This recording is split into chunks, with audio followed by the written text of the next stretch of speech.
Bah, ce que dit artiste en herbe du 5-7, voilà, qui, voilà, voilà, c'est tout.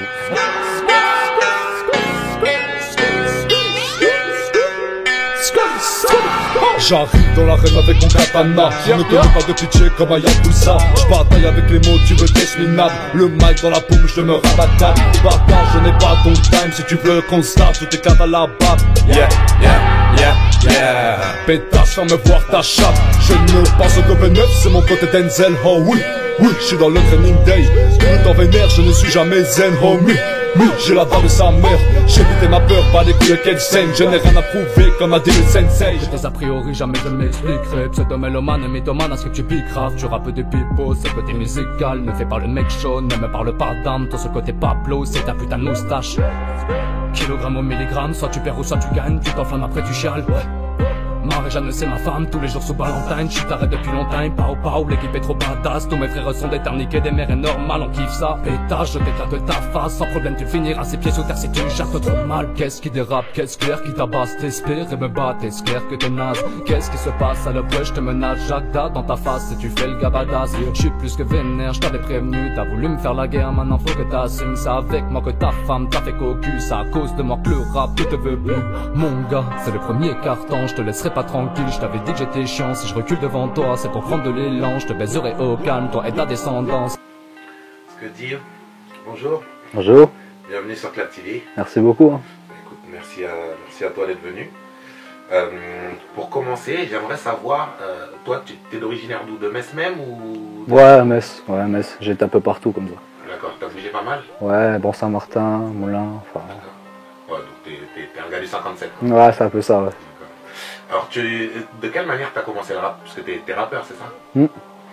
Enfin, rappeur, moi c'est surtout, comment dire, le but de la musique en fait. Il n'y a pas que le rap, il y a vraiment, je vais essayer de tout moi. C'est-à-dire que là j'ai commencé par des freestyles, mais ça sera pour continuer ensuite sur autre chose. Mais ouais, j'ai commencé en fait en gros alors, dans des soirées pour rigoler, je faisais des impros. Au début c'était vraiment le truc, on rigolait et tout. Et puis après, ça a commencé à se, comment dire, à se montrer plus quand j'ai commencé à enregistrer déjà. Mais c'était plus des enregistrements entre potes aussi. C'était, je le faisais avec un micro de Guitar Hero là et puis je m'amusais. D'accord, donc voilà. Les premiers enregistrements en gros c'était dans une chambre à la maison, voilà. C'était le truc en vite fait avec Audacity là, c'était un truc, on se prenait pas trop la tête quoi. Et ça c'était il y a combien de temps? 4 ans, enfin, à peu près 4-5 ans. Est-ce qu'il y a un moment donné où tu t'es dit que tu avais envie que ça devienne plus sérieux? Comment ça arrivait? En fait, le délire, c'est que j'ai toujours, en gros, j'ai toujours voulu le faire, c'est clair. J'ai toujours voulu faire ça. Que ça soit ça, enfin, travailler dans la musique en tout cas. C'était pas automatiquement rap, chant, ça pouvait aussi être producteur, ça pouvait aussi être tout ce qu'il y a dans la musique. Mais à ce moment-là, j'ai trouvé mon coin en fait quand j'ai commencé pour rigoler. Je me suis dit pourquoi moi je pouvais pas faire comme eux. C'est-à-dire qu'ils ont fait des choses avant moi, mais aussi ils ont commencé comme moi. C'est-à-dire que il faut passer par les étapes, enfin, c'est ce que je pense. En France en tout cas, parce que aux States c'est autre chose. Puis voilà, le truc c'est que j'ai commencé, je me suis aspiré surtout du old school. Moi c'était vraiment le old school qui venait au début. J'ai commencé par que ça, j'avais du mal justement à me mettre dans la mode. Donc même il y a 4 ans, t'écoutais déjà des anciens artistes? Non, j'étais grave moi, c'était des trucs qui avaient même presque dans les années 80 moi. C'était Ice-T, Ice Cube, la NWA, Tupac, Biggie, Nas, enfin franchement c'était partout, c'était pas que côte Est ou côte Ouest, c'était même au milieu, après Détroit avec Eminem, enfin les Proof aussi, voilà. D'accord, ouais, donc plus l'ancienne école américaine, même s'il y en a parmi ces artistes-là qui sont encore en place. Et parmi les Français, t'avais aussi des influences ou... Ah ouais, c'était franchement les trucs de base quoi, c'était Lunatic, Doc Gineco qui était pas mal aussi. Ouais. C'était quoi d'autre? NTM, Booba tout seul aussi, franchement, Rof après plus tard, enfin, franchement, IAM, franchement tout ce qui se faisait de bon au moment là dans le rap en fait, c'est en gros ça. J'adorais regarder tout, il fallait tout que je voyais, les freestyles, les trucs. Moi j'aimais bien justement comprendre les choses, pourquoi ils faisaient ça, pourquoi ils s'exprimaient, pourquoi il y avait peut-être une insulte dans le texte au moment là, enfin c'était important pour moi. Et du coup, t'es de quelle génération, t'as quel âge? Non, moi j'ai 19 ans, je vais en avoir 20 seulement. Et tu t'écoutais déjà des choses comme ça, Ice-T, etc. à l'ancienne? Moi, j'avais rien à voir avec tout le monde, c'est-à-dire que moi, j'ai une famille qui a rien à voir avec moi aussi au niveau de la musique. D'accord. Pas du tout le même style. J'ai des potes qui automatiquement écoutent ce qui sortent, c'est normal. Et moi, j'ai dû attendre peut-être mes 17 ans pour comprendre ça. Avant, c'était pas possible. C'était... Ta famille, par exemple, ils écoutent quoi comme musique? Bon, moi, c'était, ça peut être tout, électro, variété, enfin presque tout sauf le rap. C'était des trucs drôles ça. À part ce qui sortait, qui était un petit peu drôle, voilà. Mais par exemple, c'est pas moi, MC Solar avec son Da Vinci Close, je sais plus quoi. Ouais, bah, quand il est sorti justement, ça c'était tout le monde l'écoutait, même sans la musique rap, il n'y avait pas besoin d'être de la rue comme on le prétend, voilà. C'est surtout, comment dire, ça touchait tout le monde, c'était ça qui écoutait. Genre, moi j'ai grandi avec ça, mais j'aimais pas ce genre de musique, je me voyais pas là-dedans, c'était pas possible, je le voyais de loin quoi. C'est que moi j'aimais bien justement la culture rap, amener dans les autres styles. Il faut quand même qu'il y ait une petite touche de rap, sinon j'ai du mal. Franchement, ça marche, j'y arrive pas sinon, personnellement. Même à écouter, j'aime bien quand il y a toujours un petit peu de rythme, moi. Même si des fois je pars un peu dans le reste, mais la grande majorité, ouais, c'est du rap et surtout old school. Surtout, ouais, je dors 90, 95, c'était vraiment là où j'écoutais le plus, quoi. Parce que justement, il y avait un groove, il y avait une musicalité, etc. Ou qu'est-ce qui a fait que tu tombes amoureux plus de cette époque-là que de l'époque actuelle? Bah parce qu'en fin de compte, pour les Français, ce que j'aimais, c'est qu'ils disaient des choses où je me voyais dedans. C'est-à-dire que, comment dire, en mettant en aparté tout ce qui était quartier, enfin ça c'était pas mon vécu du tout. Moi c'était surtout le fait d'être dans la rue, l'ennui, comme ils montraient dans La Haine, même le film, si on veut parler de film aussi. C'était l'ennui, c'était avec 2 €, on se disait qu'est-ce qu'on va faire de la semaine, quoi. Franchement, c'était ça le truc. Et, donc toi, si on parle du film La Haine, le côté galère que les personnages du film ont pu vivre dans les quartiers, et que certainement beaucoup de gens qui vont regarder la vidéo ont pu vivre dans leur quartier respectif. Ouais, c'est ça. Toi, peut-être que tu n'as pas grandi dans un quartier forcément. Non, c'était pas un quartier, moi, c'était plutôt une ville. Enfin voilà, c'est différent ici. Là-haut, par exemple, si on compare à la région parisienne, tout le monde vient de quelque part, un quartier, une petite parcelle. Moi, je me représente plus sur Thionville-Metz, quoi. Parce que tout simplement, moi, toute ma petite jeunesse, je l'ai passé à ça. Je l'ai passé à bouger partout, j'allais à pied, je sais pas où. Enfin, c'était vraiment. Moi, c'était le fait d'aller dans des endroits, je sais pas pourquoi. La plupart du temps, je savais que j'allais rester sur un banc toute la journée. Mais j'aimais bien sortir, c'est tout. Besoin d'être dehors. Non, moi, c'était ça, ouais. D'accord. Clairement. Et du coup, parce que La Haine, c'est le film qui met quand même en avant le côté l'oisiveté et mère de tous les vices. C'est-à-dire, on voit que, alors, le film est surtout basé sur une bavure policière à la base. Ouais, c'est ça. Mais on voit le côté, quand tu fous rien de la journée, qu'est-ce que ça peut ramener? La misère attire la haine, justement. C'est ça. La misère, l'ennui attire la haine, l'énervement. On veut sortir de là sans comprendre pourquoi, en fait. Parce que puisqu'on fait rien, on se documente pas, on peut pas savoir. Donc c'est ça, en fait. Et moi, je me voyais comme ça, plus petit. C'était, voilà. Et côté américain, c'était encore différent. C'était la même chose, mais version. Pour moi, ils vendaient du rêve. Les Français étaient beaucoup plus proches de ce que je vivais, même les personnages français, mais les personnages américains vendaient quelque chose. C'était impressionnant. C'était, je sais pas, ils étaient là, ils faisaient. Encore maintenant, moi, je sais que ça restera. Ça, je trouve que. Donc, tu avais déjà saisi le côté marketing du rap américain, c'est-à-dire qu'ils viennent, voilà. Ils vendent un produit, quoi. Ça, clairement, c'est un truc que je dis tout le temps. C'est au bout d'un moment, on peut avoir tout ce qu'on veut. Passer, on peut être le plus fou qui existe. Au moment où on enregistre, au moment où on perce, entre parenthèses, ceux qui sont devant de la scène, je parle de personnes qui vivent de ça largement. Ceux-là, automatiquement, ils vivent plus ce qu'ils disent. C'est pas possible. C'est pas possible parce que déjà, en connaissance de cause, quand on fait un clip, généralement, les flics ils viennent des fois fouiller quand ça va trop loin. Ça va vite. Clairement, ça va vite et on n'a plus le temps aussi quand on est là-haut. Donc, clairement, c'est sûr qu'ils ont arrêté. Mais ils ont peut-être fait quelque chose ou peut-être pas. C'est ça, un artiste. Beaucoup de gens, dénigrent ceux qui, entre parenthèses, se créent une vie. Moi, je pense pas que ça soit une vie. Après, moi personnellement, c'est quelque chose que j'aime pas faire, ou peut-être que je ne veux pas faire, je sais pas. Je l'ai jamais essayé, ça encore, de faire quelque chose qui n'est pas moi. Peut-être, hein, ça peut être aussi pas mal. Mais par contre, ceux qui le font, il y en a certains, on est bien content qu'ils ils n'arrêtent pas de le faire, puisque c'est grâce à eux qu'on a de la bonne musique sur certains moments, voilà. Parce qu'on voit, il y en a certains, ça va faire 20 ans qu'ils sont plus là-dedans. Booba, bon, on sait très bien ce qu'il dit maintenant, voilà, quoi. D'un moment, quand il parle de dans Pinocchio, il parle de C, je pense pas, ça m'étonnerait. Et donc, toi, tu as intégré le côté deuxième degré du rap maintenant. C'est-à-dire que tant que la musique elle est bonne, que peut-être qu'il y a de la formule ou qu'il y a du contenu, peu importe si l'artiste il est raccord avec sa vie personnelle, toi ça t'intéresse pas. Tu prends la musique. Franchement, ça dépend. Par exemple, moi je sais que je suis un auditeur avant tout. Fan, je suis fan de pas grand monde. C'est pas pour se montrer hautain, mais c'est le fait que moi quand je suis fan, c'est la personne, c'est la musique, c'est tout ce qui tourne autour de lui.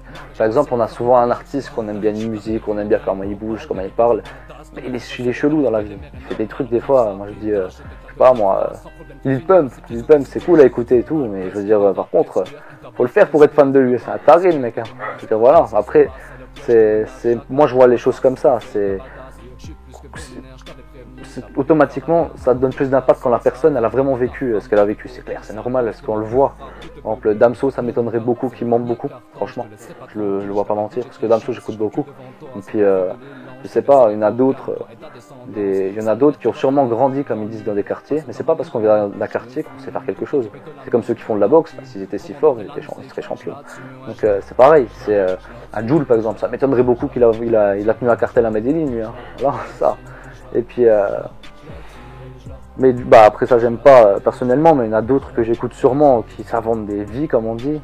Et aux States c'est la même chose, mais c'est accepté là-haut. C'est-à-dire que clairement on le sait très bien qu'ils disent des trucs qui n'ont rien à voir. On les voit, il y en a, ils sont complètement fous dans leur son, mais ils sont super gentils dans la vie, clairement. Alors quand on aborde ce sujet-là, par exemple, tu sais qu'aux États-Unis, il y a beaucoup ce qu'on appelle les ghostwriters, des gens qui écrivent à la place d'autres. Ouais, en France, c'est moins quand même, mais ça arrive. Ça se fait... Johnny Hallyday. Alors, en France, ça existe dans la variété beaucoup, ouais. Mais ça commence à exister aussi beaucoup dans le rap, parce que maintenant, on sait que les rappeurs chantent de plus en plus, et du coup...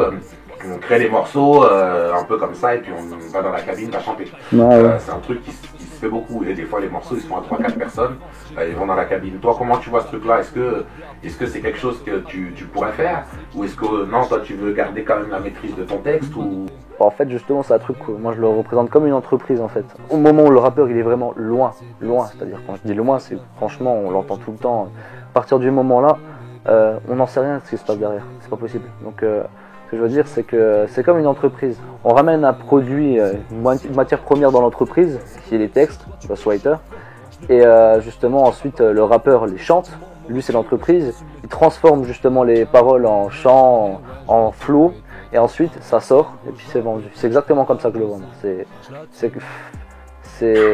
Pour moi, il y en a beaucoup plus que l'on pense. Franchement, ça se sent. Surtout aux États-Unis, bien sûr. Moi, depuis que j'ai su que Still Dre, là, ça a été écrit en partie par Jay-Z, voilà quoi, c'est le truc. Ça m'a étonné comme en 2099, un truc comme ça. Tu disais tout à l'heure que tout t'intéressait dans la musique, donc tu te vois aujourd'hui peut-être comme un Puff Daddy à te mettre plus à faire de la production. Est-ce que c'est un truc qui en fait, moi c'est plus, en tout cas à l'endroit où à la place que j'ai, c'est que je suis beaucoup trop loin en fait pour pouvoir avoir les occasions en fait de ça. C'est-à-dire que moi, par exemple, la musique, pour l'instant j'ai que 3 musiques, c'était surtout un problème d'organisation parce que j'ai pas mon équipe à moi, c'est compliqué, il faut aller là. C'est aussi le fait qu'au début, le premier clip que j'ai fait, je l'avais payé et c'est compliqué, c'est-à-dire que si on n'a pas automatiquement quelqu'un derrière qui paye tout, c'est compliqué quoi. Les clips ça peut monter. Hein. Là, celui-là il coûtait pas plus cher que ça, mais c'est ça. Je me suis dit que en plus moi je suis quelqu'un quand même qui écrit beaucoup. Je suis quand même bien productif, je fais que ça. Moi j'arrête pas quoi. Et puis franchement là-dessus c'est mon point fort, je pense, la facilité d'écriture.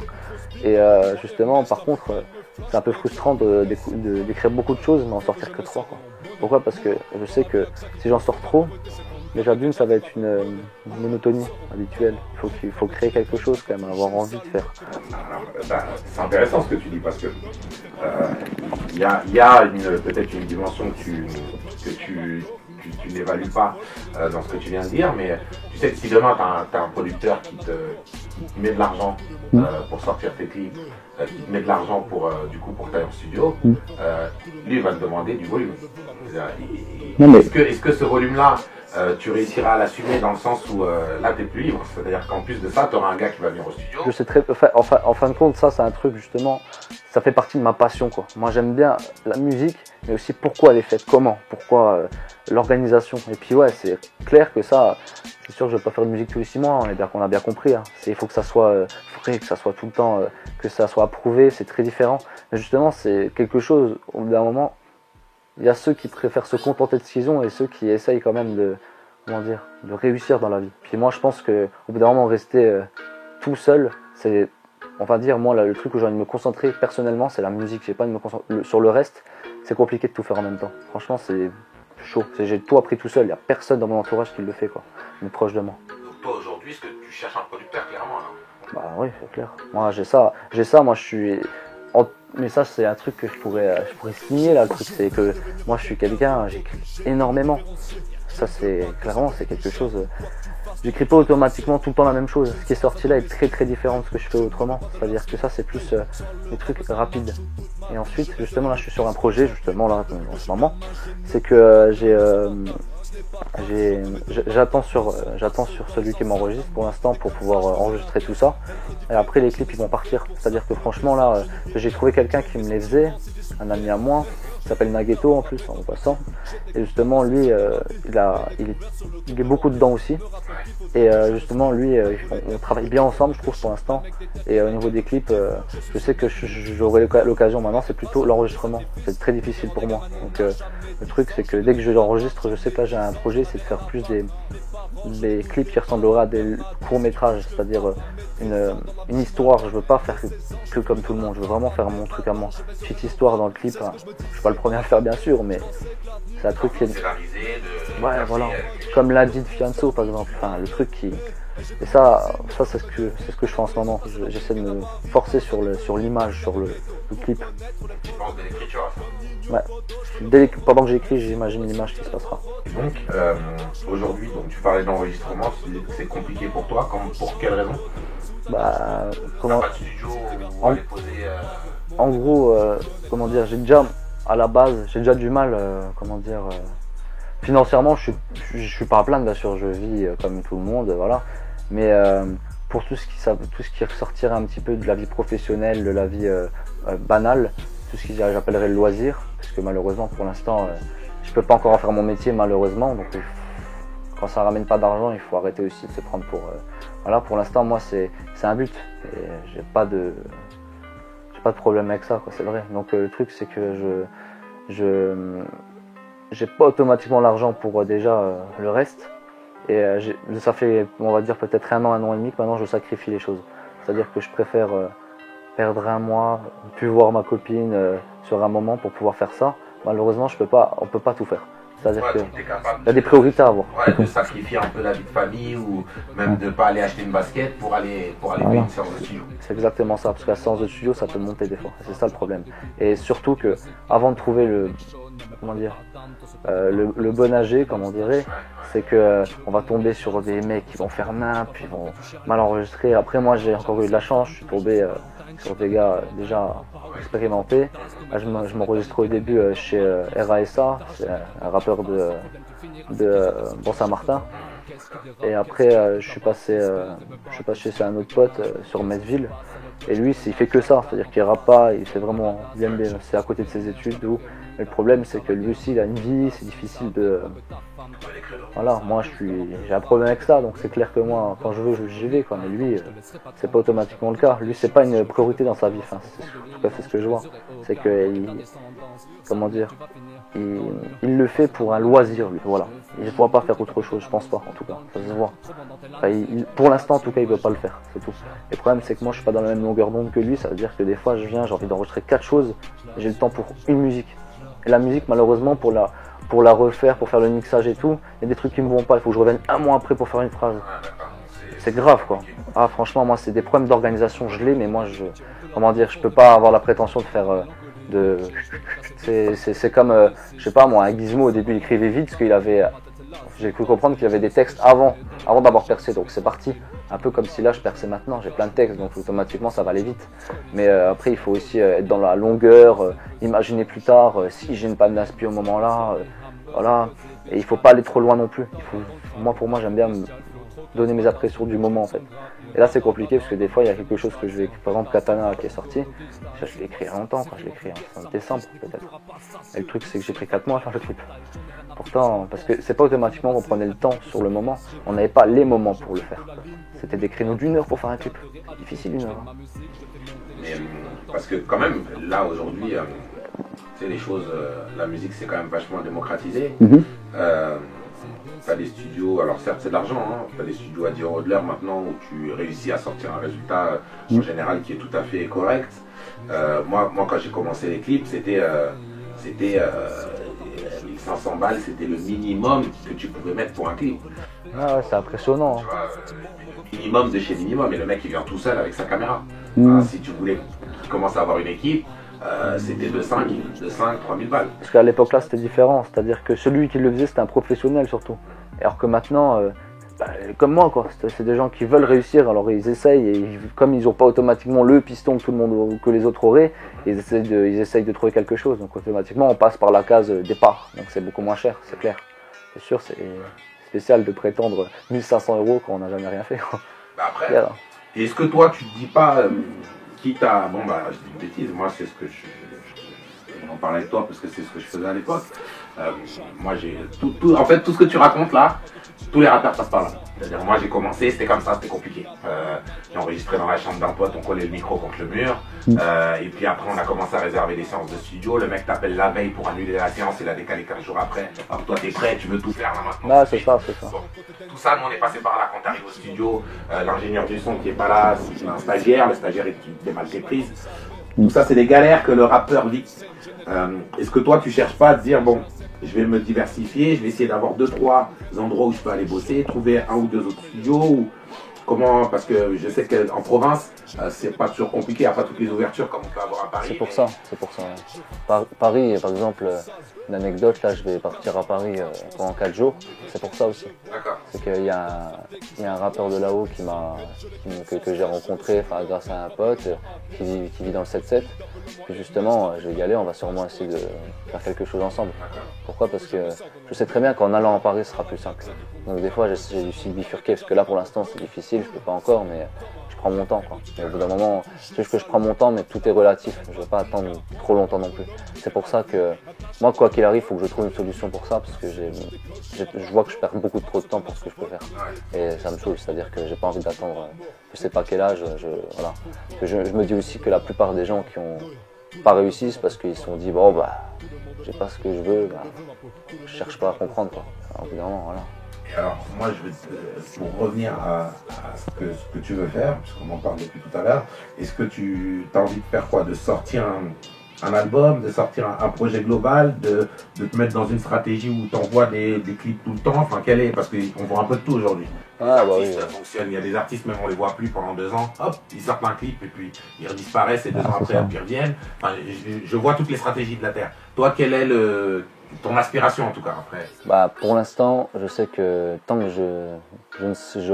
j'aurai pas une stabilité, un minimum de stabilité dans mon enregistrement, dans mon organisation, je sais que quoi qu'il arrive, je pourrais pas. Par exemple, si je commençais une stratégie maintenant de, par exemple, faire des clips de séries et tout, le problème c'est que je sais qu'il y aura un moment où il y aura une douille, et je vais prendre 1 mois de retard. Et le problème c'est qu'à ce moment-là, bah, c'est pas sérieux, ça m'intéresse pas. Moi j'aime bien quand les choses sont bien faites. Par exemple, moi je préférais justement attendre aussi longtemps pour commencer vraiment sérieusement.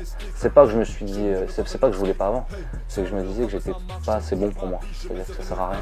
C'est que moi je pense que l'apprentissage je le garde pour moi. Mes potes, ça fera des anecdotes à sortir, elles me foutent la honte plus tard. Mais maintenant, je veux dire, voilà, il faut que ça aille, il faut que ça aille. Et puis le jour où la situation sera plus stable, clairement, ouais, là moi j'imagine déjà peut-être une mixtape, je me vois déjà faire un bon petit truc. Voilà. En plus, moi je sais que c'est dans le volume d'écriture, j'ai énormément. Mais ça, c'est pas, comment dire, au fil des années, c'est quelque chose, en une semaine, je peux en écrire 2-3 des musiques des fois. Ça peut aller vite. Et d'autres fois, non. C'est un truc qui se fait au fil du temps. Et puis, je sais que par contre, au bout de 2-3 mois, moi je sais que j'ai déjà assez presque pour faire une mixtape. Mais après, il faut justement, dedans, il faut piocher ce qui est bon. Et ce qui est mauvais, on le garde pour nous, ça sert à rien. Faut pas. Il y a des choses des fois qui restent trop personnelles. Par exemple, là, j'ai fait un freestyle qui reculait l'invité. Ça, je l'ai mis au milieu, justement, c'était pour attendre le deuxième clip en vrai. C'était une musique qui était très personnelle, qui n'était pas automatiquement faite pour toucher beaucoup de monde. Et c'est ça, j'ai préféré commencer comme ça. Je commence par un clip pour me faire connaître un minimum, un tout petit peu, que les gens du coin ils sachent au moins que je suis là. Le deuxième freestyle, c'était pour ceux qui me suivaient vraiment. Parce que là, j'ai fait aucune pub, il n'y a que ceux qui m'ont vraiment suivi qui l'ont vu. Et c'était le but pour me dire, bon bah voilà, c'est pour montrer que je suis quand même là et que je ne me repose pas sur mon... Voilà. Et j'ai fait mon troisième clip, 4 mois, ouais. Et celui-là, je me suis dit, il faut au moins que je fasse un truc un minimum professionnel, que ça fasse quand même, je sais pas, qu'on comprenne qu'il y a quelque chose de plus que celui qui est là, qui prend une bouteille et qui veut faire le malin devant ses potes pour faire son gangster à la con. Ouais, tu voulais que ça fasse sérieux, quoi. Ah, Et alors, donc, tu parles de ton morceau Curriculum Vital, dedans tu disais une phrase, tu disais être différent, j'en ai souffert. Ouais. Je crois que c'est comme ça que tu as dû le formuler. Est-ce que tu peux développer un peu ça? Tout simplement que j'ai l'impression, en tout cas, qu'à chaque fois qu'il y a une mode, un intérêt pour la génération où je me trouve, moi, je ne serai pas dedans. C'est-à-dire que, mais sans le vouloir, c'est impressionnant. Moi, j'étais celui en 2013 là, qui était accroché à ses baguilles. Voilà. J'arrivais pas à sortir du truc. Et pourquoi? Parce que je me disais que je le ferais le jour où j'en aurai envie. Pas parce qu'on me l'aura dit, quoi. Enfin, c'est même pas un problème de fierté, c'est surtout un problème de savoir que oui, j'ai envie d'être quelqu'un qui est libre, qui fait ce qu'il veut. C'est-à-dire que j'aime pas qu'on me dise ouais, voilà. Ouais, il y a un gars, il a dû sortir une expression à sortir pour rigoler, faut que je fasse la même chose. Non, j'ai du mal, j'aime pas ça, franchement. L'inspiration, bien sûr, on s'inspire des gens. Je pense que tout le monde l'a fait petit à petit quand même. Mais par contre, plagier, c'est différent, quoi. Au bout d'un moment, il faut avoir son petit truc quand même, un petit peu son truc. Ou sinon, on le retourne à notre sauce, je sais pas. Et puis voilà, la différence, c'était celui qui s'habillait pas automatiquement pareil, qui parlait d'appartement à ses potes en 5e. Il disait j'aimerais bien avoir un appartement, il rigolait, moi je rigolais pas, dans ma tête c'était je voulais me barrer, quoi. Je voulais avoir mon truc. C'était celui qui pensait à sa voiture et qui économisait un petit peu déjà à 13 ans, 14 ans. Moi. Et ce qui fait que les gens ne comprenaient pas. T'as eu un entourage familial compliqué? Bah, je suis pas automatiquement la famille la plus unie, moi de toute façon, c'est-à-dire que je suis beaucoup en retrait. Pour moi, il n'y a que mes parents, il y a peu de monde. Comment dire, c'est pas automatiquement la grande famille, la Casa Nostra, moi. Non, c'est plutôt c'est très réduit, ce qui fait que tout simplement j'ai pas automatiquement l'attention je pense que tout le monde aurait eu. Ce qui fait que moi je me suis dit je vais commencer à me poser des questions. Donc moi j'étais le gosse qui se mettait sur un arbre, une après-midi, il regardait le ciel et il réfléchissait. C'est débile hein, mais je réfléchissais. Moi j'étais pas automatiquement celui qui aimait être dans le foot, qui faisait ça, qui faisait ci. Pas automatiquement, je l'ai été. Mais voilà, à chaque fois il y avait un truc qui allait pas. Il y avait une bande de 5 enfants, j'étais pas dans les 5, c'était clair. Et des fois j'étais rejeté, des fois c'est moi qui ai rejeté la chose, c'est-à-dire que je comprenais pas. C'était une fierté de me dire punaise, je vais pas aller avec eux parce que j'ai personne, je vais être tout seul moi. C'est-à-dire que vraiment il faut savoir aussi s'entourer des bons. C'est-à-dire que moi je sais que les gens pour qui j'ai de l'intérêt à l'heure d'aujourd'hui, c'est quand même fort, c'est-à-dire que je sais qu'on s'apporte mutuellement quelque chose, que voilà, qu'il y en a un peut-être qui va être un peu dépressif, il y en a un qui va le faire rire, et l'autre, je sais pas, justement il va être un peu trop dans l'enfantillage, l'autre il va essayer de le remettre sur terre un petit peu, bon il faut faire ça, il faut faire ci, ça peut être des bons conseils entre amis, et ça c'est important pour moi, j'aime pas m'entourer de gens qui ne me satisfont pas. Autant je les respecte, ils font leur chose de leur sens, mais moi je le fais pas. C'est-à-dire que je préfère, j'essaie une fois, j'essaie de comprendre les choses, je m'intéresse, et après je me dis bon, je me mets à sa place, je comprends pas pourquoi il fait ça, ça sert à rien. C'est-à-dire quand on n'est pas dans la même longueur d'onde, ça marche pas toujours. Très bien. Et alors qu'est-ce qu'on peut te souhaiter pour ton avenir musical alors? peut-être de trouver un producteur rapidement. Ouais, ce serait important ça. Un producteur et tout simplement. Non, je pense qu'il y a que ça moi. C'est-à-dire que je sais que le reste, je me fais un minimum confiance quand même. Je sais que. Voilà quoi. Moi je prends ça plus pour un travail que pour un jeu de toute façon. Ça fait longtemps. Donc, au bout d'un moment, qui travaille et qui ne se fait pas virer 2 mois après parce qu'il fait rien, ça n'existe pas. Ok, bah écoute, merci à toi Scuddy. Merci de m'avoir reçu. Et on te souhaite le meilleur pour ta poursuite de ta carrière musicale. Merci beaucoup.